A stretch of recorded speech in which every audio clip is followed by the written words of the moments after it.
Hi viewers, இது Banu organic garden Tamil channel. நான் உங்கள் பானு. இந்த பொங்கலுக்கு பாருங்கள், மாடி தோட்டத்திலே கரும்பு சூப்பராக வர வச்சுருக்கேன். காய்கறி கழிவுலேயே அந்த கரும்பு எப்படி சூப்பராக வந்திருக்குன்னு பாருங்கள்.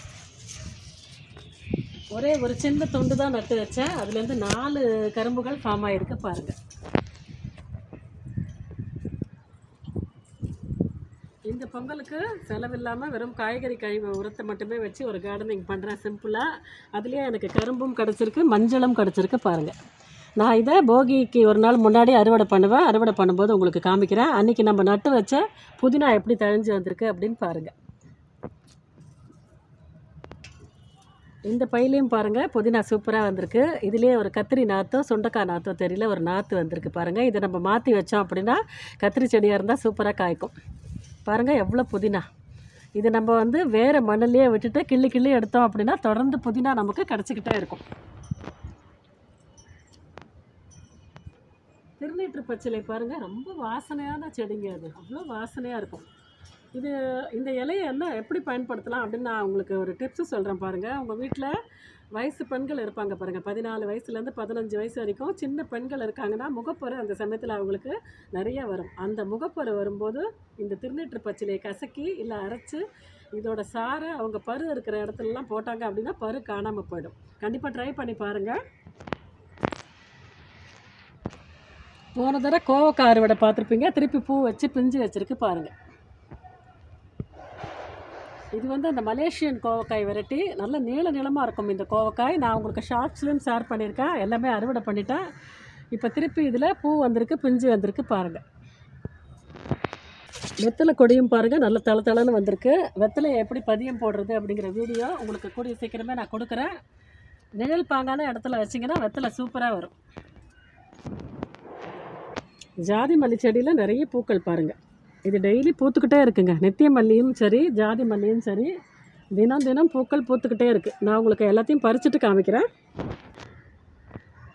ரொம்ப வாசனையான பூங்க. இது அவ்வளோ வாசமாக இருக்கும் கிட்ட வரும்போது.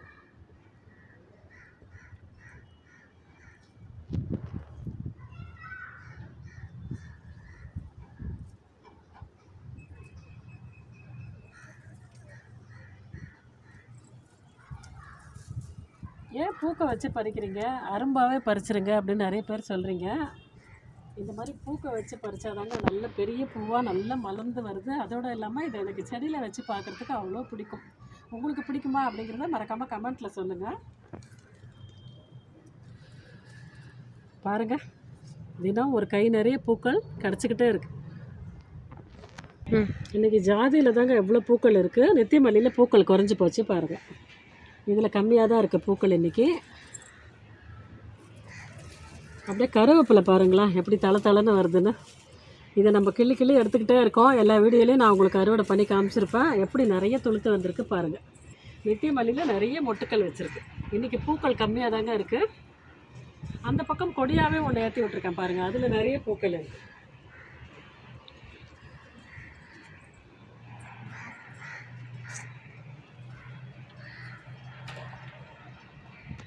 அதுதாங்க முதல்ல வச்ச தாய் செடி, அதுலேருந்து பதியம் வச்ச செடி இது. இதை நான் கட் பண்ணி உங்களுக்கு செடியாகவே இதை நான் வளர்த்துட்ருக்கேன். இந்த மாதிரி செடியாகவே நீங்கள் மாடி தோட்டத்தில் கட் பண்ணி செடியாகவே நீங்கள் மெயின்டைன் பண்ணலாம்.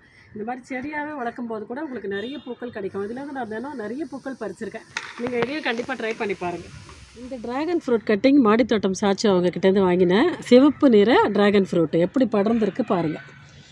இதுக்கும் பந்தல் வசதி இல்லாததுனால அப்படியே செவத்து மேலே ஏற்றி விட்டுருக்கேன். இதுலேயே வேர் அப்படியே படர்ந்துக்கிட்டே போகுது பாருங்கள். இது மண்ணில் போச்சு அப்படின்னா அந்த போகிற இடத்துலலாம் கிளைகள் ஃபார்ம் ஆகிக்கிட்டே இருக்கும். இது வளர்க்குறதும் ரொம்ப ஈஸிங்க. இன்னும் இதுலேருந்து நான் காய்கள் பறிக்கலை, பார்க்கலாம் இது எப்போ காய்க்குது அப்படிங்கிறத நான் உங்களுக்கு ஷேர் பண்ணுறேன். ஒரு சின்ன துண்டு தாங்க நான் வாங்கி வச்சேன். முதல்ல நான் வாங்கி வச்சப்போ இத்தனோண்டு கட்டிங்ஸ் தான் நான் வாங்கி வச்சேன். இப்போ எப்படி வந்திருக்கு பாருங்கள் ட்ராகன் ஃப்ரூட். எல்லாமே காய்கறி கழிவு உரம் தாங்க. அந்த பக்கம் முருங்கை மரம் பாருங்களேன், பூ வச்சுருக்கு, கொத்தாக பூக்கள் வச்சுருக்கு பாருங்கள். சூப்பராக பூக்கள் வந்திருக்கு. இதுலேருந்து நிறைய காய்கள் பறித்து நான் வீடியோ போட்டிருக்கேன். பழைய வீடியோலலாம் இருக்கும் பாருங்கள். இன்னும் காய்கள் வரல. இந்த வருடம் இன்னும் காய் வைக்க ஆரம்பிக்கல. பார்க்கலாம் இது எப்படி காய் கொடுக்குது அப்படின்னு நம்ம போக பார்க்கலாம். இதுதாங்க கோவக்காய் தாய் செடி. இதுலேருந்து கட்டிங் வச்ச செடி தான் நீங்கள் அந்த கரும்பு பக்கத்தில் பார்த்தீங்க. அதுவும் காய்க்க ஆரம்பிச்சிருச்சு. இதை கட்டிங்ஸ்லேருந்து நம்ம சூப்பராக ப்ராப்பகேட் பண்ணலாம். இங்கே பாருங்கள், இதுலேயும் பூக்கள் வச்சுருக்கு, காய்கள் வந்திருக்கு பாருங்கள். நான் இதை எப்படி பதியம் போட்டு கோவக்காய் செடியை காய்கள் வர வைக்கலாம் அப்படிங்கிறத கூடிய சீக்கிரமே உங்களுக்கு டீட்டெயில் வீடியோவில் கொடுக்குறேன். போன வீடியோவில் தக்காளி செடி பூத்துருக்கு பாருங்கள் அப்படின்னு காமிச்சிருப்பேன். இப்போ காய்களே பிடிச்சிருச்சு பாருங்களேன். ரொம்ப ஆச்சரியமாக இருக்குது, ரொம்ப ஃபாஸ்ட்டாக இருக்குங்க இதோட வளர்ச்சி. பாருங்கள், காய்கள் வைக்க ஆரம்பிச்சிருச்சு, கொத்து கொத்த காய்கள் பிடிச்சிருக்கு பாருங்கள். இந்த செடியிலையும் பாருங்கள், இந்த செடியிலையும் உங்களுக்கு பிஞ்சுகள் தெரியுதா பாருங்கள், கொத்து கொத்தா பிஞ்சுகள் வச்சுருக்கு பாருங்கள். எல்லாமே காய்கறி கழிவு உரத்தில் தாங்க நான் பண்ணிகிட்ருக்கேன். இதுக்கு நான் இன்னும் உரமே கொடுக்கல. இப்போ நான் வந்து நர்சரியிலேருந்து மண்புழு உரம் ஒரு 5 கிலோ வாங்கி வச்சுருக்கேன். அடுத்த வீடியோவில் இதுக்கெல்லாம் நம்ம மேல் உரம் கண்டிப்பாக இந்த மாதிரி நம்ம உரம் கண்டிப்பாக கொடுக்கணுமுங்க. அது வந்து மண்புழு உரமாக இருக்கலாம். நம்ம காய்கறி கழிவு உரத்தில் வெறும் பூக்க செய்யும், பிஞ்சுகள் மட்டும்தான் வைக்கும். அது வரைக்கும் தான் அதோட சத்துக்கள் அதுக்கு சரியாக இருக்கும். மேற்கொண்டு இந்த காய் நல்லா பெருசாகணும், காய் திரட்சி ஆகி நமக்கு நிறைய ஈல்டு கிடைக்கணும் அப்படின்னா நீங்கள் வந்து ஆட்டு மாட்டு சாண எருவோ அல்லது கடலை புண்ணாக்கோ அல்லது மண்புழு உரமோ நீங்கள் கண்டிப்பாக போட்டு விடணும். அடுத்த வீடியோ நான் உரம் கொடுக்குறத உங்களுக்கு காமிக்கிறேன். 2 நித்திய மல்லி செடி பார்த்துருப்பீங்க. இது 3வது செடி. ஒரு செடியை வச்சே தான் பல செடி உருவாக்கி வச்சுருக்கேன். இந்த மாதிரி நீங்கள் பதியம் போட்டு நிறைய செடிகள் மாடி தோட்டத்தில் நீங்கள் உருவாக்கி வச்சா தான் உங்களுக்கு நிறைய பூக்கள் கிடைக்கும். மொத்தம் ஒரு செடி வாங்கி இப்போ நான் 2 செடி உருவாக்கிட்டேன் பாருங்கள். இது வந்து பதியம் மூலம் ரொம்ப சுலபமாக வளர்க்கலாம்.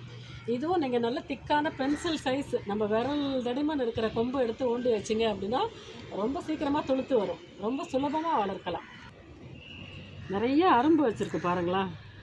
இந்த செடியில் இப்போ நிறைய மொட்டுது, நிறைய பூ பூக்குதுங்க இந்த பக்கம் இருக்கிற செடி.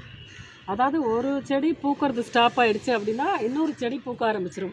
இந்த மாதிரி நீங்கள் ஒரு செடியை வச்சு 2 செடி நீங்கள் ப்ராப்பகேட் பண்ணி மல்டிப்ளை பண்ணும்போது உங்களுக்கு வந்து ஒரு செடி பூக்கலைன்னா கூட ஒரு செடியிலேருந்து பூக்கள் பறிச்சுக்கிட்டே இருக்கலாம். இது பாருங்கள், சிவப்பு பொன்னாங்கண்ணி. இது வந்து கண்ணுக்கெல்லாம் ரொம்ப நல்லதுன்னு சொல்லுவாங்க. ரொம்ப ரொம்ப சத்தான கீரைங்க இது. இந்த கீரை வந்து நல்ல குளிர்ச்சி தரும். இந்த ஹீட் உடம்பாக இருக்கிறவங்கெல்லாம் இந்த கீரை எடுத்துக்கிட்டிங்க அப்படின்னா நல்ல குளிர்ச்சி தரும். உடம்புக்கு அவ்வளோ நல்லதுங்க. கண் பார்வையெல்லாம் நல்லா தெளிவாக தெரியும் அப்படின்னு சொல்லுவாங்க. ஒரு சின்ன பையில் தான் வச்சுருக்கேன் பாருங்கள். ஒரு 8க்கு 8 ஒரு சின்ன க்ரோ பேக்கில் தான் வச்சுருக்கேன். எப்படி நல்லா படர்ந்து வளர்ந்துருக்கு பாருங்கள். இதை நம்ம சமைக்கும் போது பறிச்சிக்கலாம். எவ்வளோ சின்ன சின்ன பையில் வச்சுருக்கேன் பாருங்களேன். இதெல்லாம் சின்ன தொட்டி, சின்ன பையில் புதினா எப்படி வந்திருக்கு பாருங்கள், தளன்னு. இங்கே பாருங்கள், ஒரு சின்ன கொம்பு ஊண்டி விட்டால் கூட அப்படியே கொடி மாதிரி படர்ந்து போகுங்க புதினா.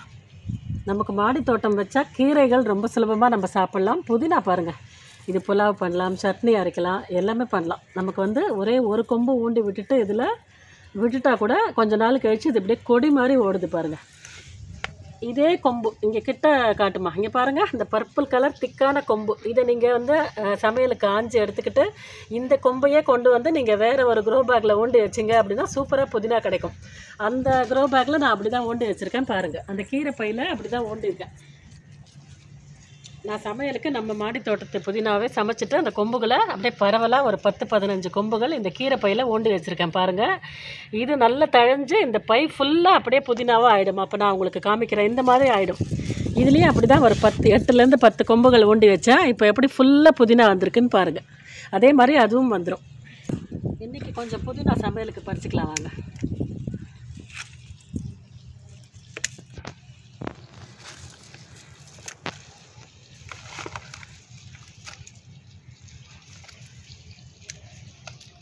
பாருங்கள், ஒரே ஒரு க்ரோ பேக்லேருந்து மட்டும் எவ்வளோ புதினா எடுத்திருக்கேன் பாருங்கள்.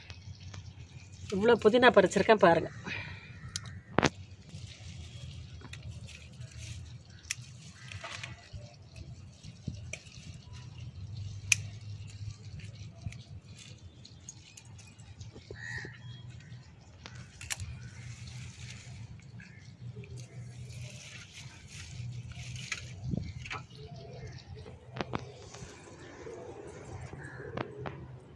இவ்வளோ புதினா போதுங்க. இன்றைக்கி சமையலுக்கு நான் அறுவடை பண்ணிக்கிட்டேன். இன்னும் முறை ஒரு தொட்டி ஃபுல்லாக புதினா இருக்குது பாருங்கள். இதை நம்ம எப்போ தேவையோ அப்போ பறிச்சிக்கலாம். நிறைய பேர் ஃபேஸ் காமிச்சு வீடியோ போடுங்க அப்படின்னு கேட்டிருந்தீங்க. இன்றைக்கி நான் என்னோடய ஃபேஸ் காமிச்சு ஃபஸ்ட்டு வீடியோ போட்டிருக்கேன். இந்த வீடியோ உங்களுக்கு ரொம்பவே பிடிச்சிருக்கும் அப்படின்னு நினைக்கிறேன். எல்லாருக்குமே அட்வான்ஸ் போகி வாழ்த்துக்கள், அட்வான்ஸ் பொங்கல் வாழ்த்துக்கள். மாடி தோட்டத்துலேருந்தே கரும்பும் மஞ்சளும் அறுவடை பண்ண போகிறேன். இந்த சந்தோஷத்தோடையே உங்கள் எல்லாருக்கும் மீண்டும் ஒரு முறை பொங்கல் திருநாள் நல்வாழ்த்துக்கள் தெரிவிச்சுக்கிறேன். வீடியோ பிடிச்சிருந்தால் லைக் பண்ணுங்கள். நம்ம பானு ஆர்கானிக் கார்டன் சேனலை சப்ஸ்கிரைப் பண்ணிடுங்க. தேங்க்ஸ் ஃபார் வாட்சிங்.